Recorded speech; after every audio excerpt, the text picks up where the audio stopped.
I wanna wake up in the morning where the orange blossoms grow, and the sun comes peeping in where I've been sleeping, and the songbirds say hello.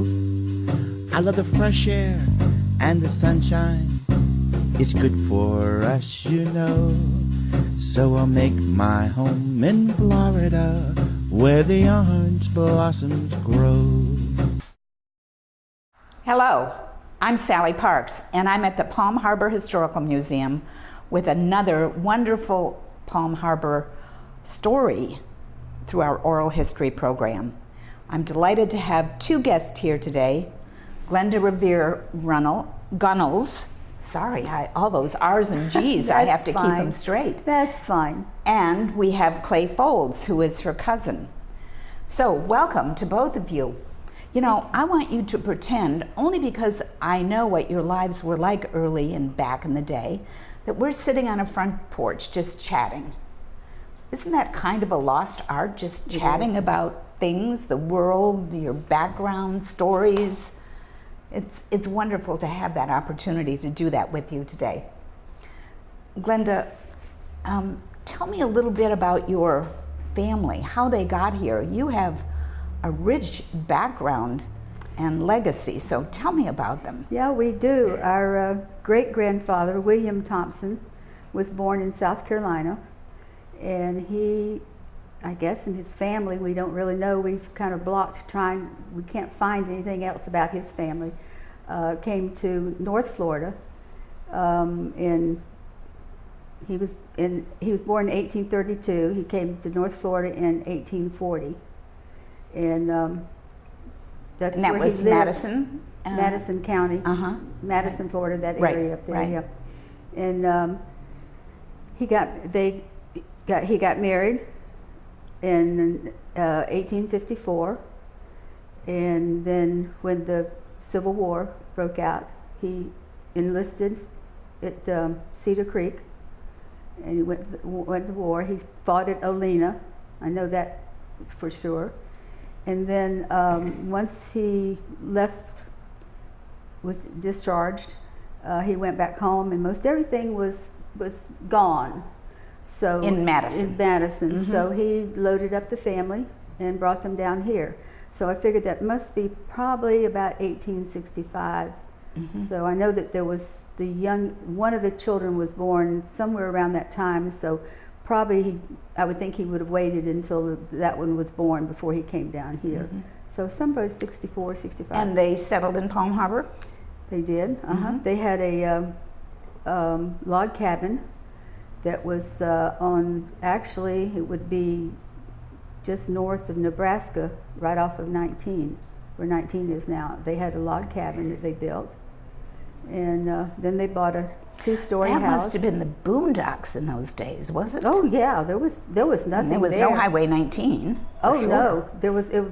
If there was any road at all, it was West Lake, which I doubt that there was any road at all. Mm-hmm. So they built a two-story house, and Claiborne can tell you what happened to the two-story house. Yeah, tell us about that, Clay. Well, my mother at the time, she was born in 11, and so she was probably 4 to 5 years old.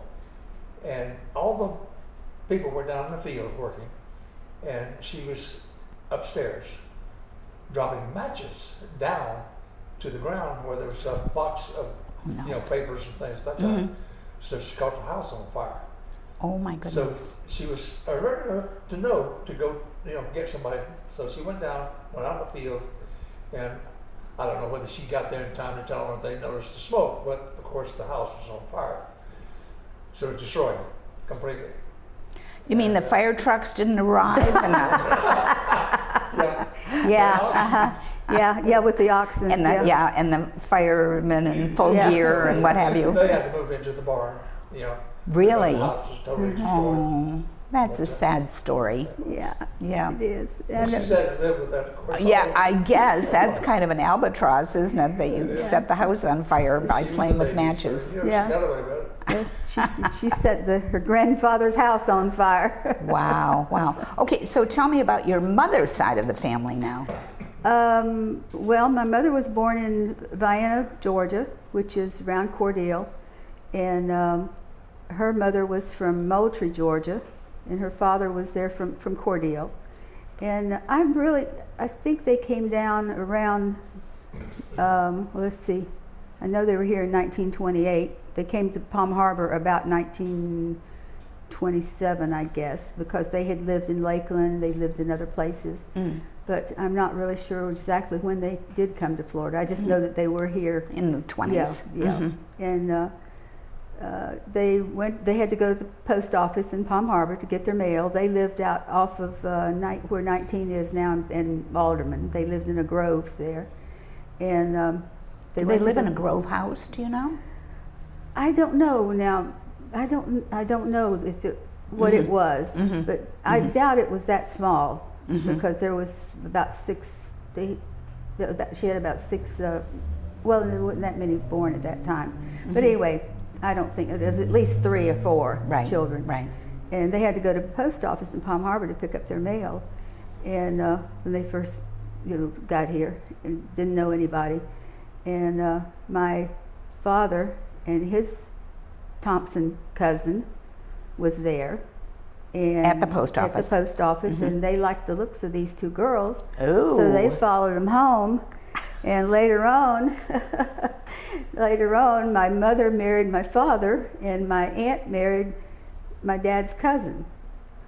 So The rest is history, just meeting in the post office. So I have an uncle that is my second cousin, and my first cousin on my mama's side is my third cousin on the other side. Glenda, I'd like to see that family tree. It's way too complicated for me. You just don't know. I have another aunt that married a relative on the Revere side, so they're so mixed up. I guess. That's the way it Wow. is in a small community, It though. is. Yeah, it is. There were just, Well, truth be told, when people immigrated and what have you, we're all probably somehow related. I just think we're yeah.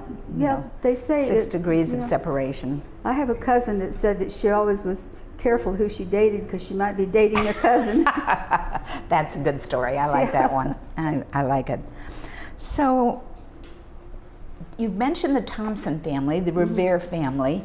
Tell me about some of the other aldermans. You mentioned those. Okay. Those are, we're just a few blocks from Revere Road, which Yeah. is, That was extremely well known as a connector road to most people that live here. So That was my grandfather's brother that owned that, Lowell. right. And he owned the dairy. And my dad worked for him, and I they see. lived in a grove house. But they got married there, owned the property. And then So when you say he owned a dairy, that was obviously cattle for cows for. They delivered milk all over the area, Tarpon really? Springs and all around. Really? Yeah. What was it called? Revere Dairy. Revere. Oh, really? I've got never pictures heard of that. I've got oh, pictures good. of Well, that we in will there. sure include these Yeah, pictures so yeah. people can see what it Yeah. looks like. Because I didn't know that. That's a great yeah. story. Yeah. And Do you know how many head they have? I really don't. I don't really know. I know there was only about 3 that worked there. Dad delivered. That was the day before milking machines, I assume. No, Did they have them? machines. Did they? Well, I don't know. Back then, later on they had. Right, in right, later years. right. But, And did they had milk, but did they also make butter and other No, things? no, Just the milk. just milk. well, I know in '47, when I was living in Palm Harbor, I went with her father on milk delivery up into Tarpon Springs and around. And at that time, I know they had the milking machines. Right. But they, of course, had a man that milked by hand too, and he Yeah. was unbelievable. Tell me about milk delivery, Clay, because that's kind of interesting, I think. Back in the day, did you leave a bottle on the front porch? Well, yes, there was a few private, homes that we delivered to, but mostly it was to grocery stores. Oh, I see, okay. But, And maybe restaurants too? Yeah, they had all kinds of different customers. but Right, yes. right. But it was hand delivered, same as. Right. And of course, the milk had ice, in the different cartons. The milk was to keep it cold. Right. But, Nice and fresh. It was fun, you know, to go on the route with. Right.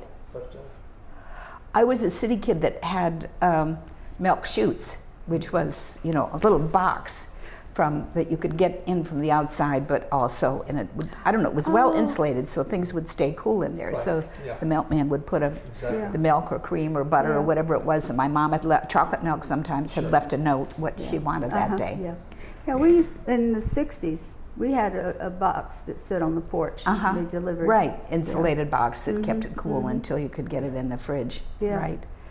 Good. Well, thank you for talking about that. So, really, you two grew up in a time of sort of the agrarian Palm Harbor. You know, the farms, the growing things, groves. the groves, the even the dairy farm. That's a part of being in a farming community, which, you know, is not what we think of today. So tell me what it was like growing up like that. Do you remember the vegetables, for example, that were grown? Oh, we had my dad was he was a grower, and he always had a vegetable. He was, what did they call somebody that works, but that they have a garden too, they garden farm too? Yeah. Something gentleman. Gentleman farmer. I had it turned farmer. around. There you go. Yeah. So, but he always had a garden, and it was right next to a cypress pond, so it was really good, really good dirt, and so I don't ever remember him not having a garden or cows or a goat or bees or. It was. I just wish You could live off the land, couldn't you? I wish my children could grow up like that. I know. We did. We didn't worry about anything. It was there. I'm sure my family did, but Carefree days yeah. when you were kids. and again, back in '47 when I was living here, my mother, of course, was raised, you know, with gardens and, you know, and worked in the fields a lot. And she had never been able to have a garden because we lived in Dunedin and there wasn't room, you know, in the place. But when we moved to Palm Harbor, she had a lot of land that she could do that. So she had, Glenda's father came over and plowed up probably an acre or more. Wow. My mother had all kinds of vegetables. Wow. And she would take her collard greens and other things up to Tarpon Springs and sell it to the stores up there. Oh, really? Daddy. Right. Daddy did too, and that's the way Mom had her grocery money. You take it to the store, and then he'd put it on the account. Yeah, then she'd go Buy in the and dry buy goods groceries. and things that she needed. Right. Yeah. So, tell me a little bit about collard greens. Is one of the things that got grown. What do you remember of other kinds of veggies? Oh, they had well, carrots for one thing. Had a lot of carrots. Excuse me. Good potatoes collard and greens, mustard greens. Had some okra.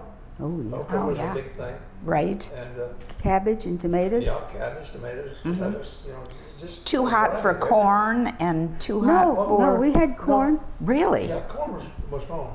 Mother didn't grow that much corn, but she did have some for the family. Right. But Green beans and peas. oh yeah, for the beans for sure. We kept the feed well, even before I got married, we were keeping 2 freezers full of. Oh, that's what I was stuff going to all ask the you, whether time. they were frozen or whether you Froze. actually canned them. No, well, a long time before freezers they did, Right. but they canned the tomatoes. Yep. We always Right. canned tomatoes. Right. And Pull those pickles, off the baked shelf or- Pickles. Uh-huh. We made pickles. Did you? Daddy didn't plant anything that didn't produce something to eat. Yeah. He had pecan trees, orange trees. He had a grove, and yeah, you said something about, you know, if you're sitting on your front porch, you think what Right. you would see. You'd look out and see orange groves on 4 sides of you. They were owned by Right. different people, but they were Right. just so nice. So when your parents took food to Tarpon Springs or maybe Dunedin or wherever they took it to sell it to the grocers or maybe restaurants, what did they do? Did they have a truck? How did they get there? Do you remember? Yeah. Or they opened the trunk of the car and loaded that up? Dad or had what? a truck, and usually everything was put in. Crates? What are those things they put You put peas in bushel baskets. They had Yeah. bushel baskets that they put stuff in. I don't have any specific memory as to how Mother got them up there. Uh-huh. I mean, we had a car, we didn't have a truck, so I really don't. Right. She may have Right. had Glenda's father or someone, help her to get them up there. But Yep. I can just remember that we used to wash, of course, the vegetables. Yep. Had to be washed. Make them in look sand, nice and sure. Right, But, right, right. but I don't have any memory of how she Okay. transported them. We also had eggs. Uh-huh. I remember cleaning So you had eggs and chickens, putting yep. them in a container and taking those up there to Mr. Register. They probably weren't in a foam carton though, right? No, they weren't. No, they weren't. But Daddy made sure they were clean, and then they were actually almost polished by the time he got ready to sell them. Tell us about grafting orange cuttings. So you just Do anything? take off with that. Can you tell them about that? I've watched Uncle Lawrence graft buds into seedlings, Uh-huh. and I mean I know what you use and how you cut it and how you put it in and all, but anyone amateur like I would have probably 1 in 10 would actually. I don't think so. There's a knack to it. You got to know There is. exactly what you're doing in order to get a tree to actually bud, properly. Yeah. Right. But Yes. So it was combining two, or maybe more than two, basically oranges of different. well, actually, you have a rootstock. In other words, you have a seed that's usually Sour a orange. sour orange. Okay. I see. And then you plant that, and you get a seedling, and usually the seedlings are a foot tall, or maybe a little low, before they're budding. And then, of course, you take a knife and you split the bark, peel it, and then peel the two sides of them, one across the top and then one down. And then you peel the bark, and you stick the bud down in there and wrap it with a cloth. And That's what you and hope will grow. that's how they're grafted in. Mm-hmm. And Yep. but And then that Did top you do part- that too, Glenda? I watched my dad. I never did it myself, but he always had a little nursery, and he'd just have row after row of those little things, and he'd be crawling from one plant to the next to do Aw, it. And my son has his. We called it budding back then. They call it grafting, but we always called Right, it budding. right. And my son has his budding box still. But they would Oh. wrap that with cloth, but then they would also put something around it that was like dipped in wax, exactly. and Oh. to keep the moisture out. Oh, I And see. then So it wouldn't rot. it started when it started growing, then they would cut off the orange, sour orange part above, and then you had your tree there. So, but you could also go into, if it was, the tree might be bigger. It didn't have to be a small seedling I like see. that, but you could also, bud anything else. Do it out in the grove. Yeah, Daddy used to go down to Clearwater. People would find out he could do that, and he'd go down there. So there was a he real was knack all to over- it, obviously. There was. Yeah. Excuse me. Yeah. So tell me a little bit about what it was like to be a child in Florida back in the day. Did you go swimming? Did you have a favorite holiday? What toys did you play with? I only What had do you 2 remember? boys as friends, so I played with trucks and things like that. Played in the sand pile. And I had a grape arbor in the backyard, and I had a swing underneath it, and a sand nice. pile on one end. Uh-huh. And that's where we played with our trucks and our cars and the dirt. Like I said, I played Specifically, cowboys where and was the everything. home that you grew up in Okay, at this point It in was time? at the corner of Nebraska and 19. Oh, okay. So it was still the one that you were talking about earlier, right? Yeah, yeah. That's the one. I Okay. was born there Uh-huh. in the house, Right. and that's where I grew up. Mm-hmm. Yeah. Okay. So before it was 4 lanes or whatever it is now. Did you ever go swimming? Yes, we go to Lake Butler. Oh, Lake Tarpon. Oh, okay. It was Lake Butler Uh-huh. back then, Right. and we go to Lake Tarpon. Okay. Yeah, That was the Cobb's closest Camp. lake for you to go up north. we'd go yeah. to Cobb's Camp, Uh-huh. and it was easy access. What's Cobb's Camp? It was a fish camp. Mm-hmm. Fish camp out there. Mhm. I think there's still a camp out there. I'm not sure. There is. It's a part of Highland Lakes. Mm-hmm. Yeah. Wall So- Springs was where we would go. Okay. Well- Back in the 40s. Wall Springs. Right. But, And you met other friends over there, I'm Oh, sure, absolutely. because there was lots of people of out course, there. I lived in Dunedin. You know, I was born there. And Sure. I was raised there on Skinner Boulevard. And we had a field next door. And we would go out there and, dig foxholes and get rotten oranges and have battles back and forth with rotten oranges. Oh my gosh, that was your sport. That was a sport. Yeah, we loved doing that. That was good training for baseball, don't you think? Oh, yeah. But there was, we just had a lot of fun as children. Because Uh-huh. But you could make your fun. You didn't have Dunedin toys at and the stuff. time was Yeah. a very, very small town. Sure. And everyone knew everyone. So you was allowed to just roam anywhere you wanted to because everybody, knew the children. So And if you we misbehaved, you had a lot of probably- freedom that you don't have today. Before you got home, Mom would know. Yeah. Or they might take care of you right on the spot, too. Yes, yes, When definitely. that whistle from FMC would blow at 4:16 in the afternoon, we knew to come home. Is that right? Yep. Okay. So that was a whistle that told the time told us for time of people day. were That's getting when- off work. Yeah, that's when they got off work. Uh-huh. And so the children all went home Right. at that time of day. Right. So did you swim in the Gulf of Mexico?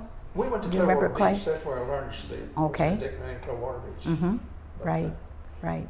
That was beautiful back then. We only was. went at night. I think my mother was a little overweight and she didn't want to go in a bathing suit during the day, and I can understand that.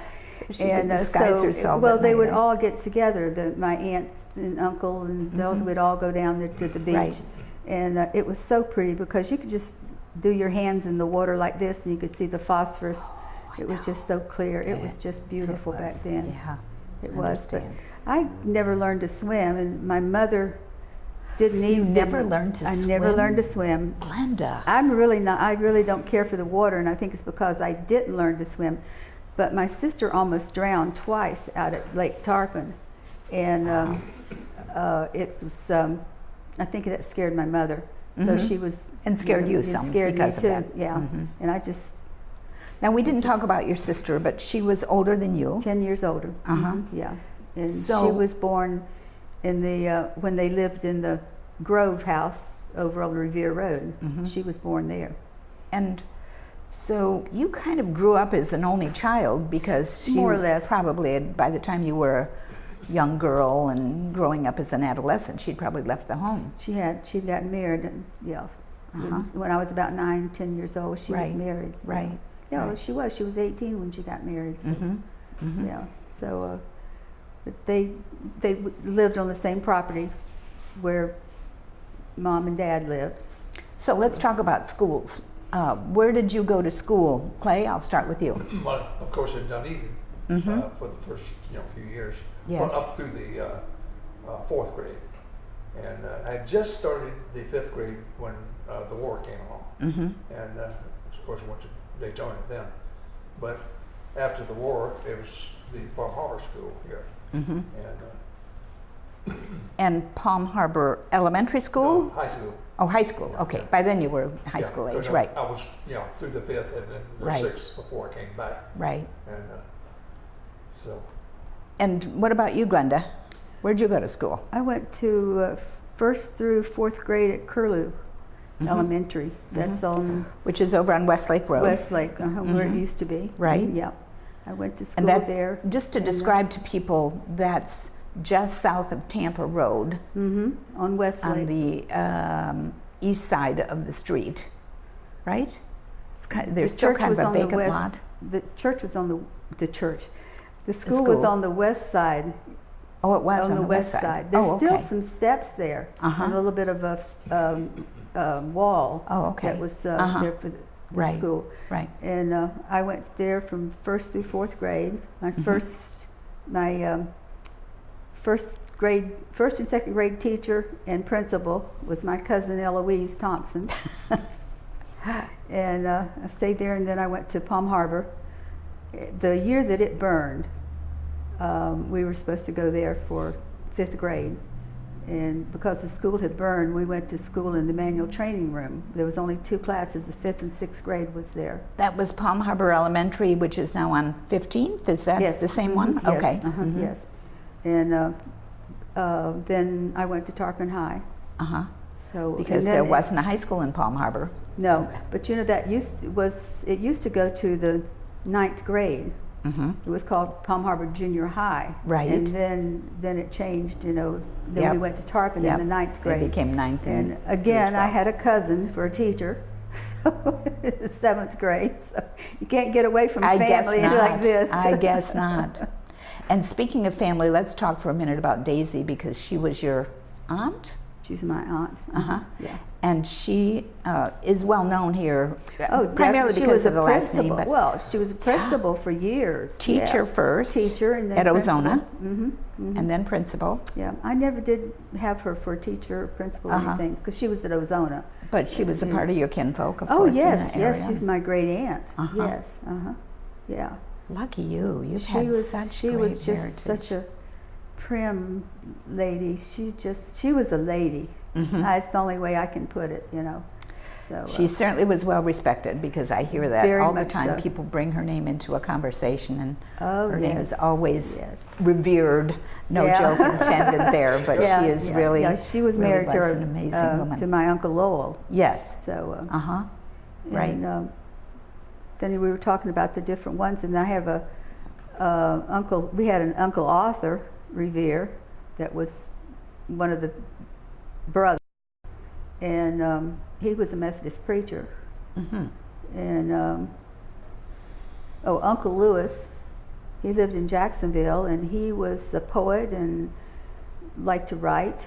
Oh. And I really don't know too much about Uncle Lewis. Did you? I don't either, other than the points that he wrote. He Yeah. wrote quite a few points. Really? Yeah. But Yeah. in fact, I have copies of quite a few. Yeah. I So do you, too. since you mentioned a Methodist minister uncle, did you have encounters with the church? Was that a part of your family life or yes. Oh yes, that was the center. not? Yeah, So well, what- I always say that I went to Ozona which is Ozona Baptist Church before I was born. That's good description. Because my mom was going there. So I You were probably baptized there, and that was your center of the universe. that was where I got married, and we left for quite a while because we moved to Largo, but then we're back there now. Oh, So, good. Yeah, so That's it was great. like coming home, you know. Yes. of Oh course. yes, church was always Oh, absolutely. absolutely, yeah. And what about you? Do you remember churches in Dunedin that you were involved with, Clay? Yeah, it was the First Baptist Church in Dunedin. Reverend Frank was a minister for many, many years there. Right. And so I was baptized in that church, of course. What do you remember about church activities? I mean, do you just remember going to church, or do you remember, summer camp together or whatever? We had the what do they call it? Royal Ambassadors. RAs, Royal Ambassadors. And we had camp that we went to. And had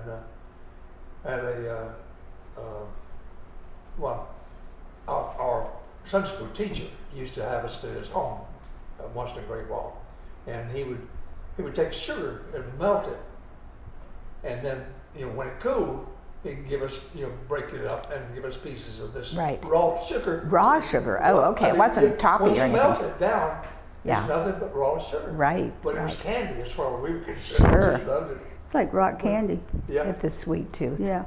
But we had a lot of fun, as children, and church activities. And Right. stuff. Yeah. I remember What do my you remember? sister when she was young, with the I think with some of them from the church would come out, and they would have what they call it, taffy pools. Yes. I remember them doing that. I always wanted to, and they wouldn't let me. I was just in the way. So I remember those taffy pools and baking. Describe what a taffy pool is like, because I bet lots of people don't know that. I don't know that much about it, except that it's a candy that you make, and then you pull it. It's you can. It's like. Well, first of all, it's usually warm when you start It is. pulling. It's warm. It has to And be even warm, hot. and you just keep pulling it and stretching Right. it and stretching Right. it. The more you Right. stretch it, the better it is. So Yep. yeah. You could put flavors in it if you could put- wanted to, yeah, or yeah. not. Yeah, like I said, And- I was so young I didn't remember Yeah. how they It's did sort it. of an earliest version of saltwater taffy, but so It much is. better. Yeah, Absolutely. yeah, So much better. yeah. Yeah. Yeah, I Back agree in the with day, everything Yeah. was better, wasn't it? I think I really We sometimes. always think so. Yeah. Right.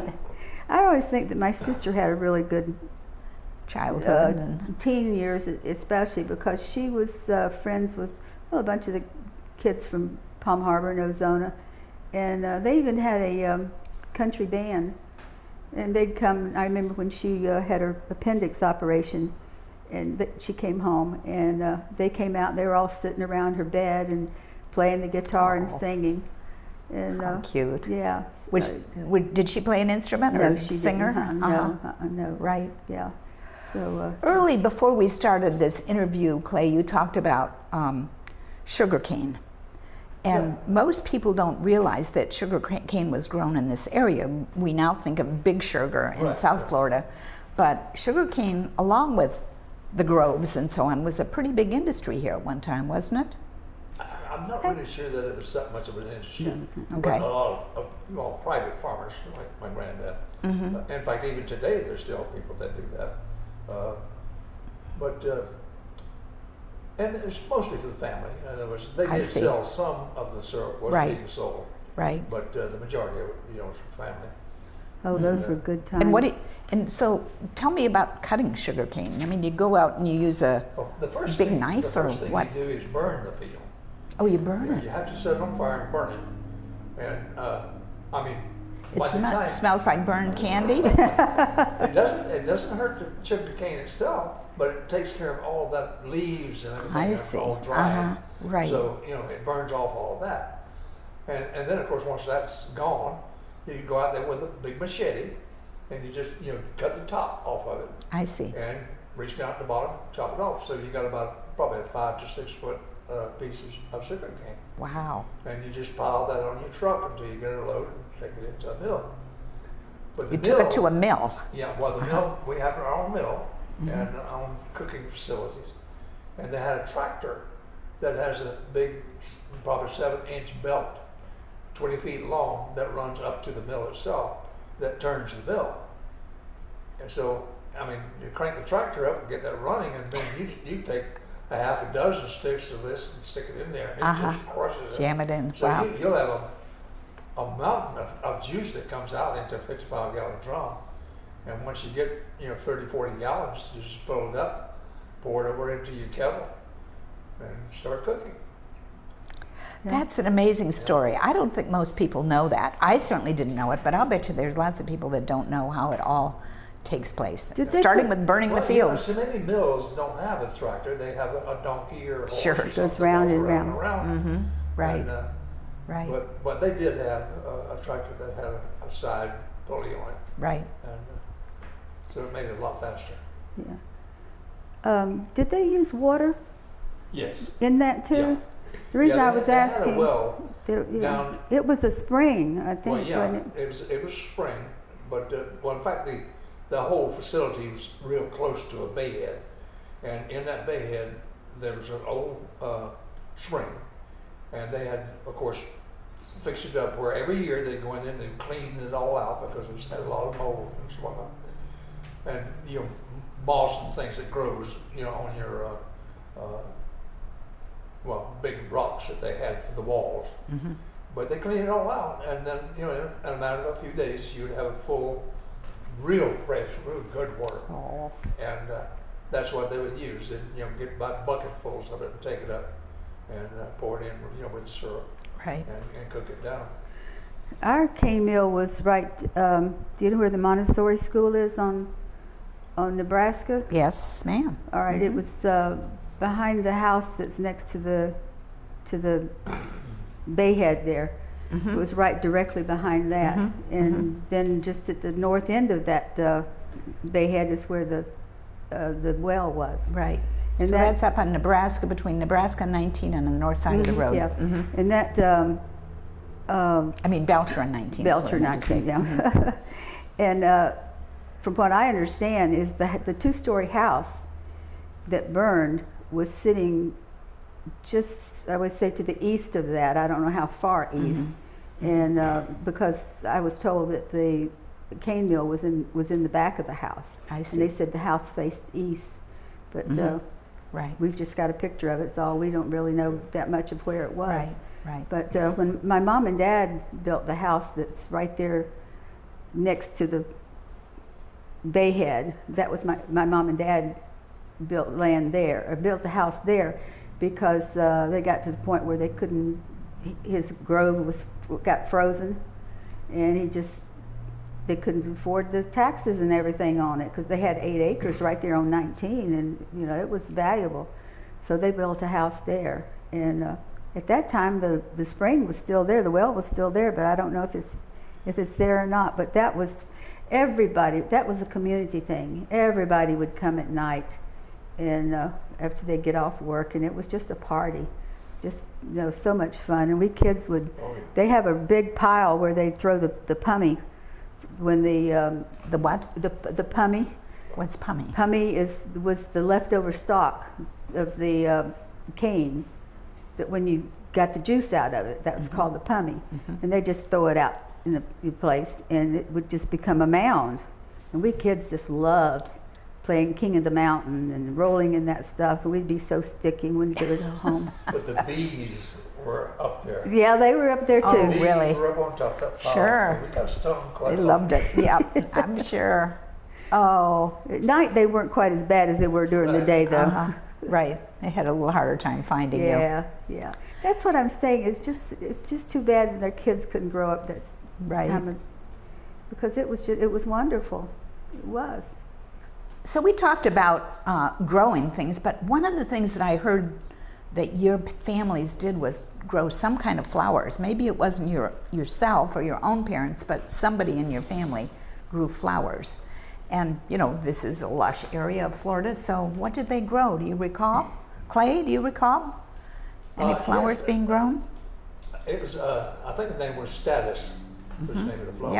Yep. But There's kind of a tall stalk with pretty purple and pink flowers on it. Yep. But to the best of my memory, it felt almost like paper. I mean, it didn't have the texture of a rose or something Right. like that. So, Right. But Yeah. but they did. They sold quite a bit, and that was part of their income, of course. But Glenda, what do you remember? That was our Aunt Minnie Uh-huh. and Uncle Ed, and they grew Status. And they have a field of, that whole area there where Montessori School is, Uh-huh. that was a Status field. Oh, And really? it was so pretty, all those different colors, And then they would cut it and put it in these long boxes, and they shipped it up north. Oh. So it was just, they used to call that the paper flower. yeah, Yeah, the paper flower, because it does Yes. feel like Right. paper. And then our grandmother grew Easter lilies. And she was always having people wanting to buy the Easter lilies. And I wish I could grow them like she did. I kill mine. But they were always so pretty. I don't remember the Easter lily field. I think that's right. She was bedridden by the time I came along and remember Wasn't her. doing that. Yeah, she wasn't doing that But anymore. wasn't there an airmail order that came in? An airmail order, Tell me yeah. about that. Well, from what I hear, there was, back then the airplanes, they were smaller and they flew lower and so forth. And one day, one flew over and they had dropped a note. And it was somebody that was wanting to know how to order or how to buy some of her lilies. Oh. So I don't know, what was on the note or anything like that and how they got it to the ground, but it came airmail. Yes, indeed. That is an airmail request. Yeah. And I have, when my grandmother passed away, my aunt inherited like an overnight bag. Yes. And it had all kinds of things in it, like receipts and this, that, and the other. There was cards in there asking about the Easter lilies and that she had kept and so forth. So right. that was a wonderful day when I got that and started looking through everything. That's right. You probably learned lots of things about her that you didn't even know. Oh yes. Those kinds of things are treasures. Yeah. Lucky you to have those. Yeah. I don't remember her now. Clay probably remembers her being up and around, Oh, but I absolutely. don't. Yeah. Yeah, she was, well, the best grandmama you can imagine. But we used to go up, it seemed, in my memory, it seemed like we were up there almost every weekend. Oh, And all the children living close by were there. So there up was there always means quite a where? few. Up there means where, Clay? I'm talking about at Grandmama's home. He came up there from Dunedin. From Dunedin. We just showed us, That's up there. but you know, there was, even the family that lived as far as O'Brien in North Florida, they would come down sometimes as many as 2 or 3 times a month. And we would all gather at Grandmama's, and Grandma always had her the bread. Bread pudding. Bread pudding. I was That's sitting right. here waiting to say bread pudding. and she would always have the vanilla and the chocolate. Yes, and the we chocolate could was not so good. wait to get into that. She made it best because she baked all of her biscuits, and that leftover biscuits was what she made this out of. Really? Oh. And there, It was yeah. delicious. And there was one of those pie safes Yes. like they have in the kitchens, you know, and we knew where that pie was. We knew where that bread pudding was. Oh, I think about that. That's what I remember about her and her being in the wheelchair. They had a hoist that they would get her out of bed to sit in her wheelchair. She had a stroke, and that's all I remember of her. I don't remember she being was a up. big woman, She was. but up until she had her stroke, she was able to do anything she wanted. Wow. Yeah. And you know, just a, So a the typical bread old pudding is pioneer. embedded in your Oh mind. yes, I didn't realize it was as embedded as his, like it is with mine. Oh, that's great. That's very sweet. She was wonderful. Right. Do you, I want to talk about you individually now for Yeah. just a minute. So you graduated from Tarpon Springs High Springs High School, School. and then did you have any further education? I went to business college Uh-huh. just for a year over in Tampa, and that's. And what that's did you learn to do there? Well, I was supposed to learn to take shorthand, but that didn't come about. I finally got it. I know the feeling. You know, I finally got it fast enough. I can that still do dur sir, and that's about it. That's the only thing I can do. And I finally got enough speed that I could graduate. And I think it took me about 13 months instead of the 12 months. But I had learned to type when my dad and mom bought my sister a typewriter, an old Underwood. And I was probably typing about, well, she got married when I was about 10, so I was typing by the time I was 8 or 9, I guess. And so that's what what I've done. So I've worked in that field, the secretarial field, all this. I've worked at Honeywell. I've worked for psychiatrists. I've worked for doctors' offices. So that's And what did it's you been. graduate to computers eventually? No, no. That was more or less After. learned on by own, you know, Right, wherever I right, was working, right. you know. So So Glenda, tell me about how you met your husband. Did you meet him in the post office too? no, I met him at church.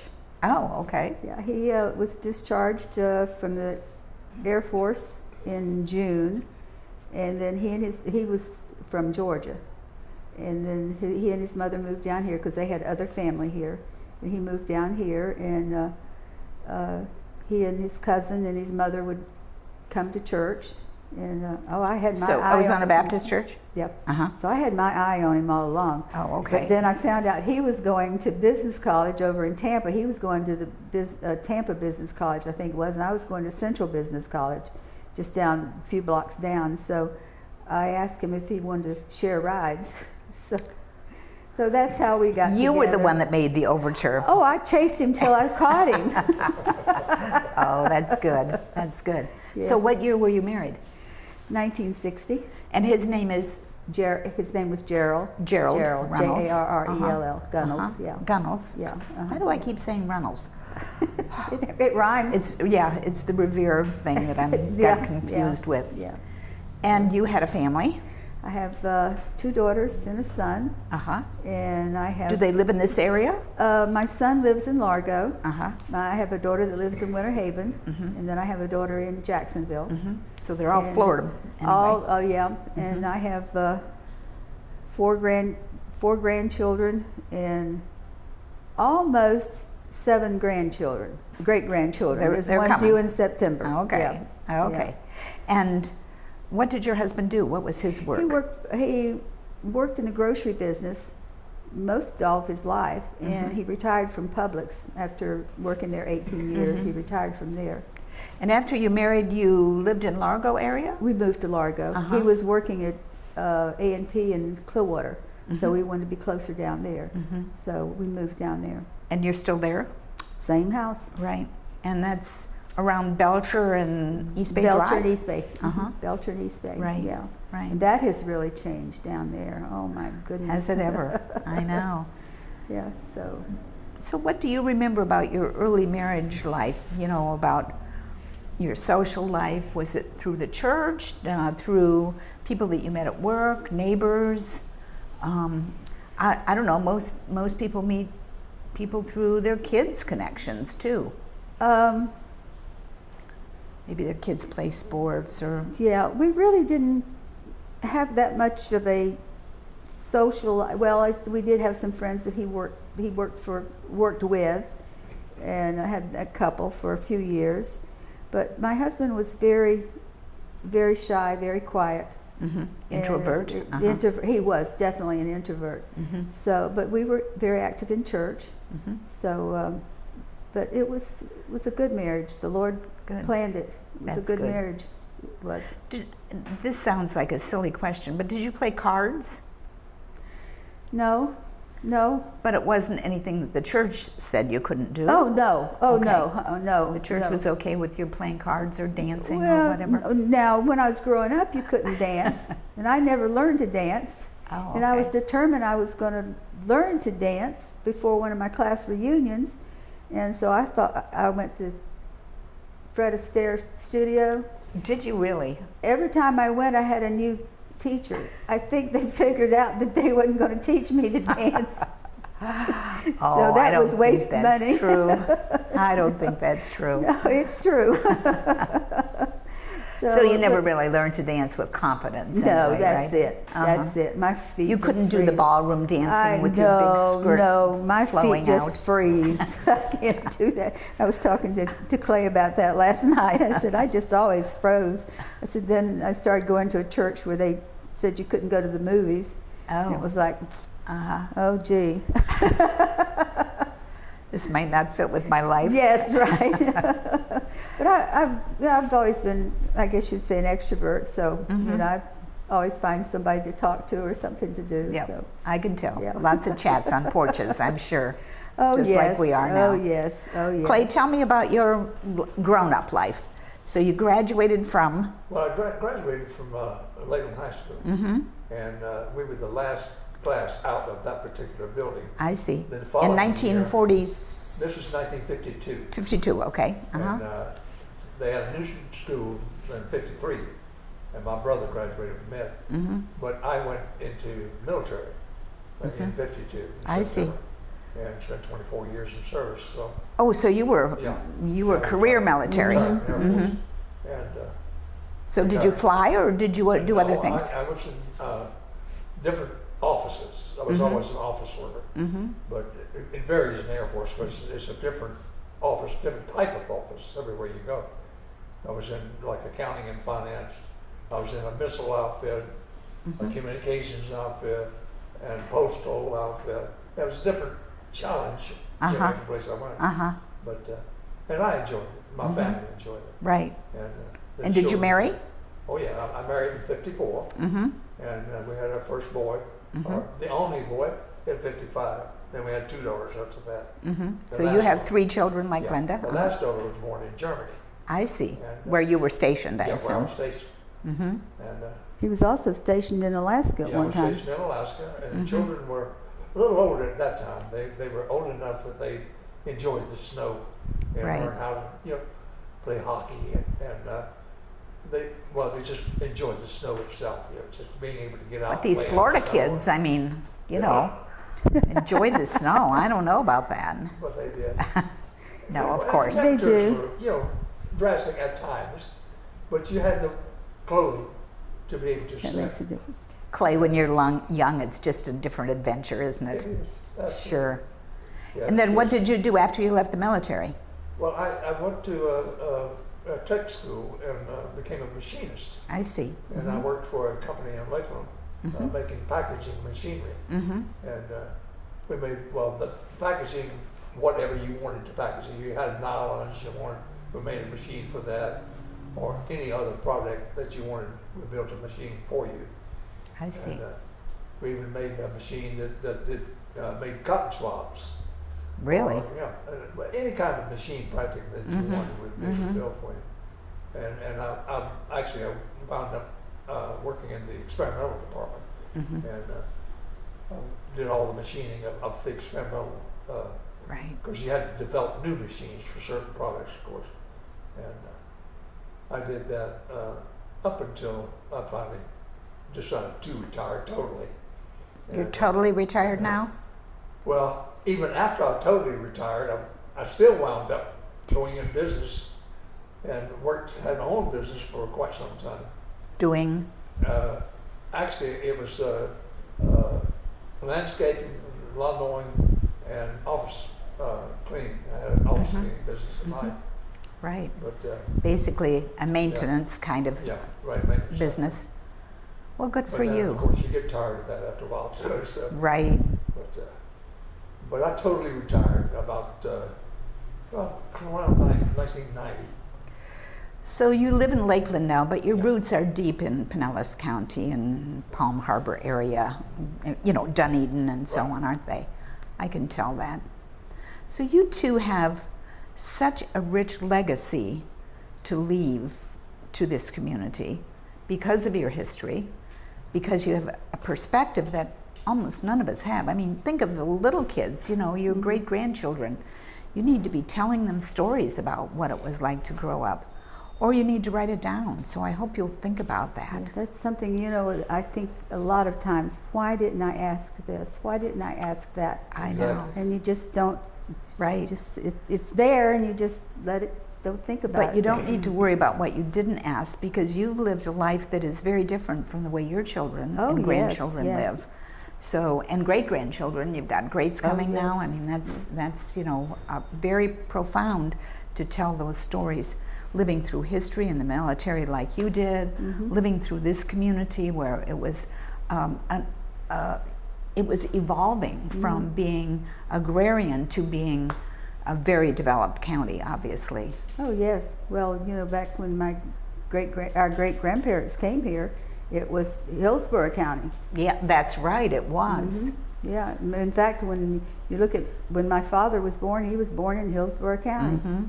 Right. So he's born in 1908. Yep.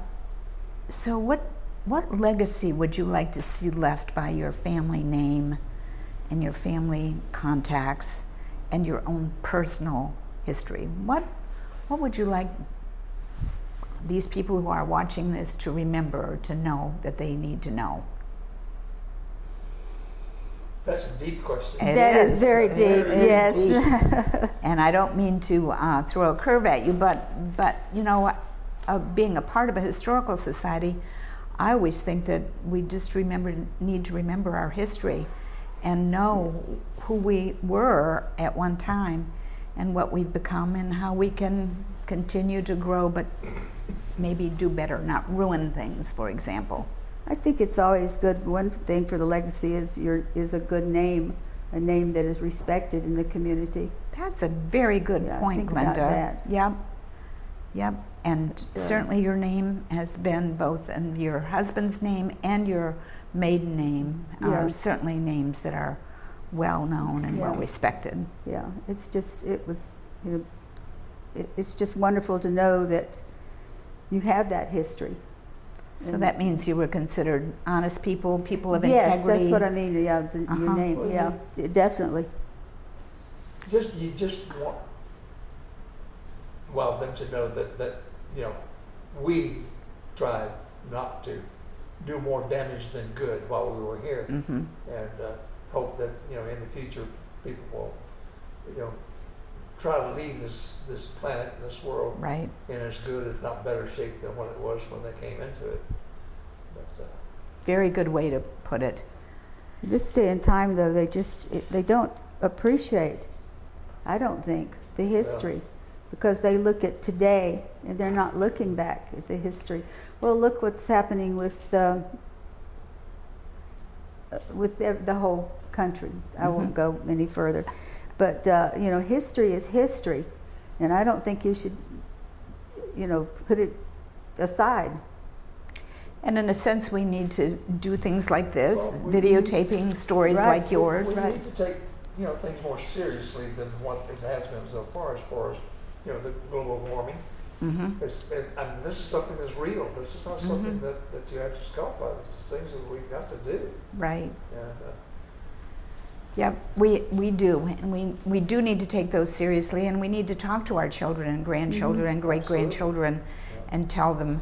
My friend has a brand new granddaughter, and she said, she's only about a month and a half old, about 6 weeks old. She said, I made her watch the debates the other night, the presidential debates, because she needs to learn early.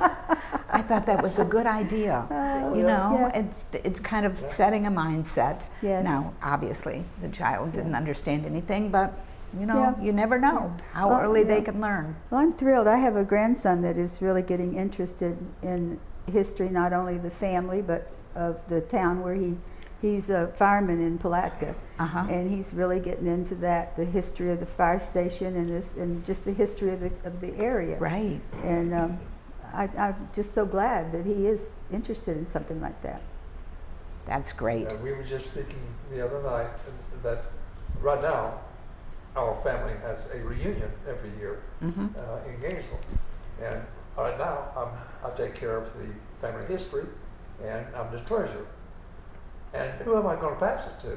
You know, I mean, you want to find someone that is interested enough in order to keep this up and keep it going. But the young ones are not. It's the same thing with our It's hard cemetery. to get the young ones to even attend. much I less cheer take you an on. That's a good thing to do, Clay. Yeah, it's just like the Midway Cemetery. It's, I mean, the land was donated to Palm Harbor, I guess you would say, for cemetery, and but you can't get anybody to come out and help with it. And we What can't. cemetery are you talking about? Midway Cemetery. Where is that? It's on 14th 16th Street? 16th, 15th, 16th. Yes, 16th. I have to always think where Back behind the Y and Yes, so on. yes, Mhm. yes, Kind of backs up yeah, to the close to the high school, the back side of the But high the school. young people are Yeah, just there's a not 5 acre interested. block back there. Right. Yep. Yeah. Yeah, they're just not interested, and it's I a know. shame. I know. They're gonna get to the point where they're gonna realize Yeah. that this would Yep. be great. Yeah.